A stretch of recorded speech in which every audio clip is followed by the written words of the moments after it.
నమస్తే, నా పేరు Kalyan Dilip Sunkara. Welcome to common library.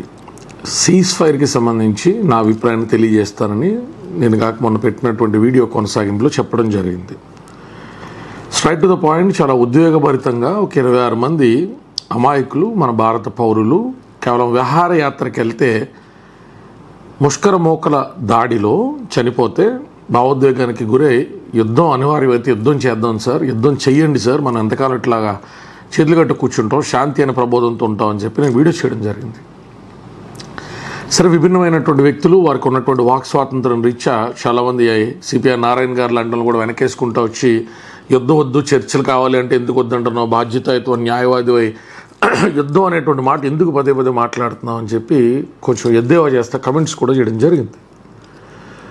అయితే చరిత్ర తాలూకా అవశేషాలు మనల్ని వెంటాడనంతకాలం, చరిత్రను మనం అధ్యయనం చేయనంతకాలం ఆదర్శాలు ఎన్నైనా మాట్లాడవచ్చు. కానీ 1947 కానించి 1999 వరకు, ఆ తదుపరి 2001 కానించి నిన్న మొన్న జరిగిన 2025 ఉదంతం వరకు కూడా విభిన్నమైన సందర్భాలలో నేరుగా మనం చేసినటువంటి యుద్ధాలైతేనే, లేదంటే వారు మన పార్లమెంట్ మీదో, మన తాజ్ హోటల్స్ మీదో, మనకు వచ్చినటువంటి టూరిస్టుల మీదో, సామాన్యుల మీదో, మిలిటరీ పర్సనల్స్ మీదో 12,500 మందిని పొట్టన పెట్టుకుంటే అధికారికమైన లెక్కలు.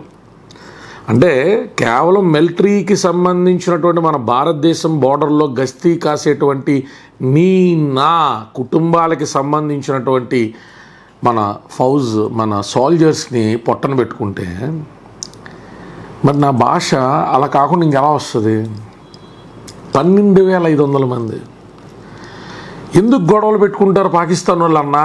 దానికి ఏది కూడా డిప్లొమాటిక్ సొల్యూషన్ లేదా అంటే, మీకు అందరికీ తెలిసిన సామెత చెప్తా, పడుకున్న వాడినే నిద్ర లేపగలుగుతాం, నయాన్నో భయాన్నో, అదిమో కదిమో మనం కదిపో మనం పడుకున్న లేపగలుగుతున్నాం, నటించేవాడిని ఎవరు లేపలేరు. మనం చెవిటి వ్యక్తి ముందుకెళ్ళి శంఖం ఊది నీకు సౌండ్ వినపడిందా అంటే ఎంత ఎటకారంగా ఉంటుందో, పాకిస్తాన్ నటిస్తూ ఉంటుంది. ఎందుకు నటిస్తూ ఉంటుంది అంటే, పాకిస్తాన్కి మతపరమైనటువంటి విద్వేషాన్ని రెచ్చగొట్టినంతసేపే అక్కడున్న పౌరుల్ని ఏమార్చగలుగుతుంది. చాలా తేలికైన భాష. భారతదేశాన్ని బూచిగా చూపించో, కాశ్మీర్ని బూచిగా చూపించో, అక్కడ మిలిటరీ అన్నావులు మిలిటరీ మిగతా పనికిమాల పనులన్నీ చేస్తూ ఉంటే సామాన్యుల్లో తిరుగుబాటు రాకుండా భారతదేశాన్ని, కాశ్మీర్ని, పాక్ ఆక్రమించిన కాశ్మీర్ని కూడా భారతదేశం ఆక్రమించిందని భారతదేశ భూభాగంలో అంతర్భాగమై, మరి మీకు కావాలన్నారు రిలీజియస్ సెపరేషను, ఇదిగో పాకిస్తాన్ తీసుకోండి అని జన్నా కానించి మహానుభావులు చాలామంది కలిపి చేస్తే, అది కాకుండా మాకు గుడిలో లింగాన్ని కూడా మేమే అన్ని రకాలుగా తస్కరింతాం అనేటువంటి ధోరణిలో ఇచ్చింది దాంతో సరిపెట్టుకోకుండా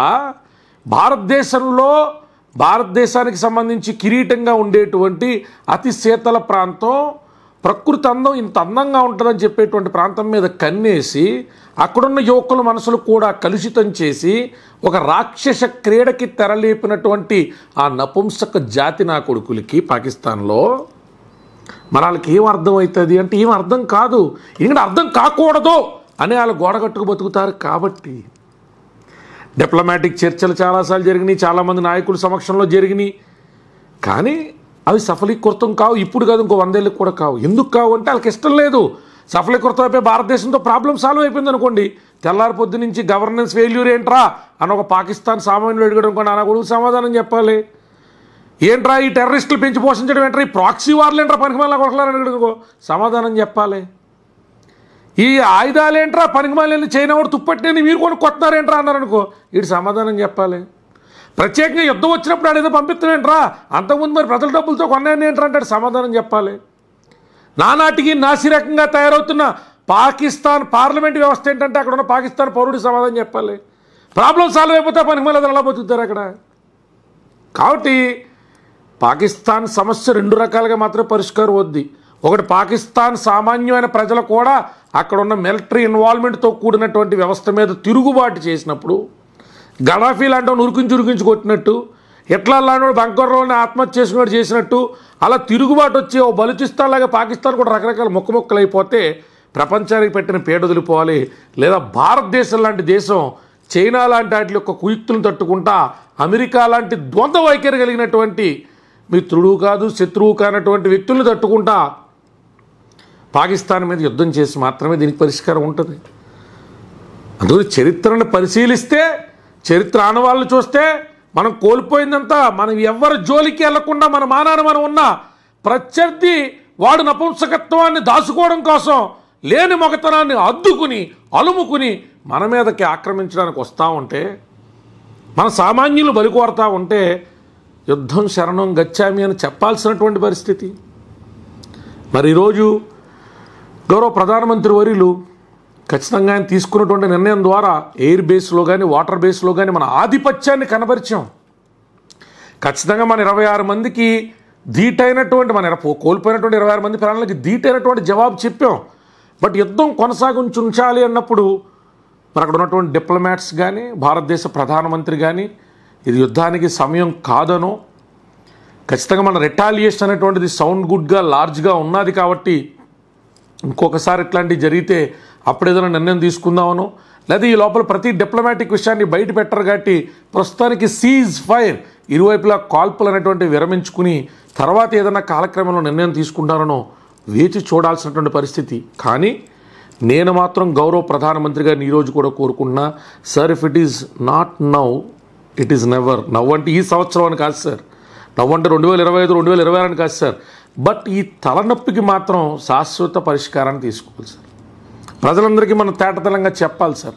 చైనా లాంటి దేశం పాకిస్తాన్ని ఎందుకు పెంచి పోషిస్తుంది అంటే భారతదేశం 150 కోట్ల మంది, ఉత్పత్తి రంగంలో కానీ అభివృద్ధి రంగంలో కానీ ఇప్పుడున్న మన యువశక్తి ద్వారా కానీ మనమే స్వదేశీ వస్తువులు నిర్మించుకోవాలా, మన వస్తువులే కొనాలా అనేటువంటిది ఉద్యమం కింద పొరపాటున మన వచ్చిన పాండమిక్ లాగా గనక మనుషులకు తగులుకుంటే చైనా ఉత్పత్తి సామర్థ్యం ఇప్పుడు ఏదైతే నడుస్తుందో ఇప్పుడు మీద 60% పడిపోతుంది. వారి ఎగుమతులు ఆగిపోతాయి. అమెరికా లాంటి దేశానికి ఉన్నటువంటి భయం కూడా అంతే. ఇప్పుడు అక్కడ ఉన్న టాప్ కంపెనీలు అన్నింటికి దిగ్గజాల కింద ఉన్నటువంటి వ్యక్తులందరూ ఎవరు? భారత సంతతే కదా. సో ప్రతి అభివృద్ధి చెందేసిన దేశానికి చెందుతున్న దేశానికి కూడా పీడకల కింద ఉన్నటువంటి భారతదేశానికి ఉన్న తలనొప్పి ఏంటి, కాల్లో ముళ్ళేంటి? ఈ పనికిమాల ఎదవలు.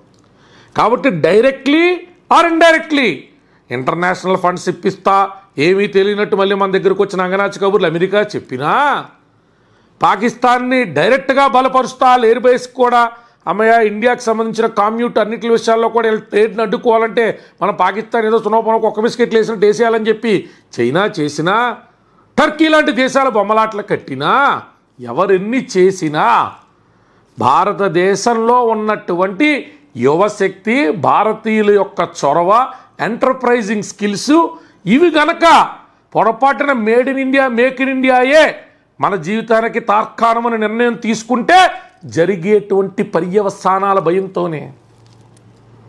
అంటే నేను మళ్ళీ again I urge the honourable prime minister, మన భారతదేశాన్ని వెల్ ఎక్విప్ చేసుకుందాం. ఈ రోజుకైతే రేపైనా యుద్ధం చేద్దాం సార్. ఆ యుద్ధం భౌతికపరమైనటువంటి యుద్ధమా, ఆ యుద్ధం అనేటువంటిది ప్రపంచ దేశాలను మనం భయపెట్టి ఎదవలకు సహాయ నిరాకరణ చేయించడమా, అన్యాక్రాంతం చేసైనా అక్కడున్న ప్రజల్లో తిరుగుబాటు తీసుకొచ్చి ఇలాంటి ఎదవలు ఎవరైతే అక్కడ మొన్నటికి సంబంధించిన మిలిటరీ హెడ్ మాట్లాడిన పనికిమాల మాటలు ఉన్నాయి, ఆడు మాట్లాడే 10 రోజులకి మన మీద దాడి జరిగింది కాశ్మీర్లో, పెహల్గాంలో. సో చేయడం అనేటువంటిది ఆలోచించాలి సార్. ఇది ఒకరోజు నిర్ణయము, ఒకరోజు ఉద్వేగభరితమైనటువంటి ప్రసంగం కాదు సార్. కోల్పోయిన 12,500 మంది ప్రాణాలే కాదు సార్, మరెన్నో వేల మంది, మరెన్నో లక్షల మంది నేరుగా భయభ్రాంతులకు గురైనటువంటి సందర్భాలు కోకొల్లలు సార్. హైదరాబాద్ మహానగరంలో గోకుల్ చాట్ దగ్గర బ్లాస్ట్ జరిగింది అన్న, దిల్సుఖ్ నగర్లో బ్లాస్టులు జరిగినాయి అన్న, భారతదేశం రకరకాల ప్రదేశాల్లో అమాయకులు, సామాన్యులు, చిన్నపిల్లలు, అప్పుడే మార్కెట్కి వెళ్ళి ఏదో తెచ్చుకుందాం అనుకుని కుటుంబాలు చిన్నా భిన్నం అయిపోయినటువంటి దాష్టికాలకి నేరుగా దోహదపడ్డటువంటి ఈ నా కొడుకుల్ని ఎంటాడి ఎలిమినేట్ చెయ్యకపోతే ఒక భారతదేశానికే కాదు సార్, ఇవాళ ఆ విష సర్పాలని పెంచి పోషిస్తున్నటువంటి వాళ్ళు సార్ 26/11 ఘటనలు లాంటివి జరిగినప్పటికీ సిగ్గు లేకుండా, 9/11 26/11 ఘటనలు జరిగినప్పుడు సిగ్గు లేకుండా పేరుకి పైకి టెర్రరిస్ట్ దేశం పాకిస్తాన్ ప్రకటించినప్పటికీ తిరిగి ఫండ్స్ ఇప్పించేటువంటి దేశాలలాగా ద్వంద్వ వైఖరి మనకైతే లేదు. కాబట్టి యుద్ధం ప్రకటించి రాగిపోయారంటే సోషల్ మీడియాలో కూర్చొని నాతో సహా చెప్పినంత తేలిక కాదు సార్. భారత సైన్యం ధీటైన జవాబు చెప్పింది. చెప్తూనే మనకు ఆ సమస్యకి సంబంధించి శాశ్వత ప్రాతిపదికన ఎట్లాంటి నిర్ణయాలు తీసుకోబోతుందో కూడా ప్రకటించింది. మనం సామాన్యులుగా పౌరులుగా ఈరోజు ఆకాంక్షించాల్సింది మరొక్క ప్రాణం కూడా తమ తప్పు లేకుండా అకాల మృత్యు భగవంతుడు ఇచ్చేసాడు అనుకోండి సార్, ఎవరేం చేయలేం.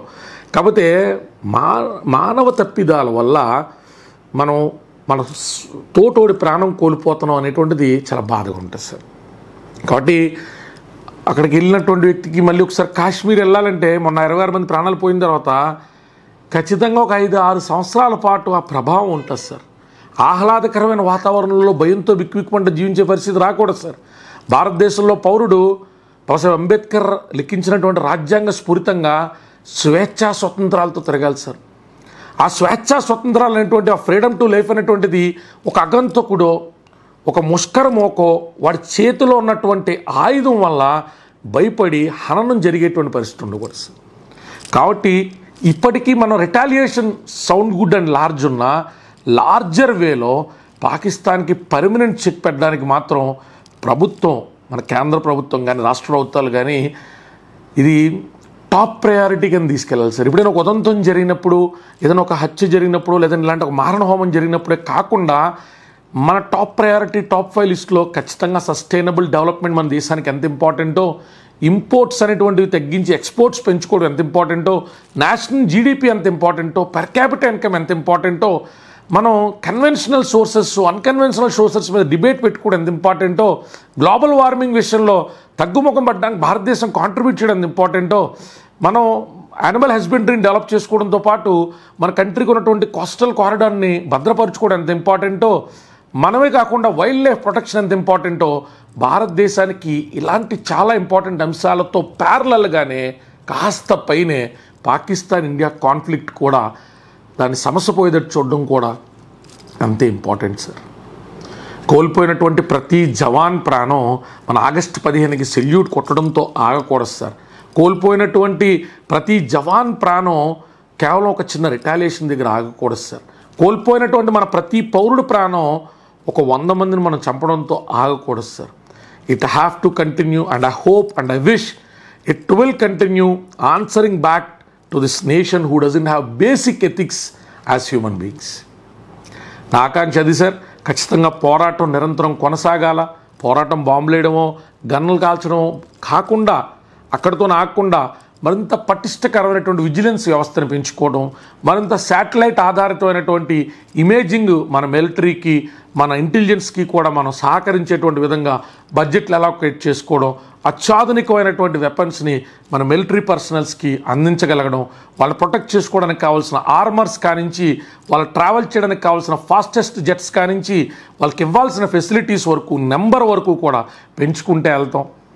సామాన్యులుగా మనం కొంత అభివృద్ధిని కొన్నాళ్ళ పాటు ఒక 100% అభివృద్ధి అనుకుంటే అందులో ఒక 60% చేసుకుని రిమైనింగ్ది మనం ఆర్మీని డెవలప్ చేసుకోవడానికి, స్ట్రెంగ్తన్ చేసుకోవడం వరకు కాంట్రిబ్యూట్ చేయాల్సిన బాధ్యత పౌరులందరిగా మనందరి మీద ఉందని తెలియజేసుకుంటూ మరొకసారి నరేంద్ర మోడీ గారు సహచర మంత్రులందరికీ కూడా జరిగినటువంటి రిటాలియేషన్కి ధన్యవాదాలు తెలియజేస్తూ మరింత యాక్టివ్ ప్లాన్ని కూడా ప్రజలందరి ముందు ఉంచి పర్మనెంట్ సొల్యూషన్ వైపు అడుగులు వేస్తారని ఆకాంక్షిస్తూ సెలవు తీసుకుంటున్నా. జై భీమ్, జై భారత్.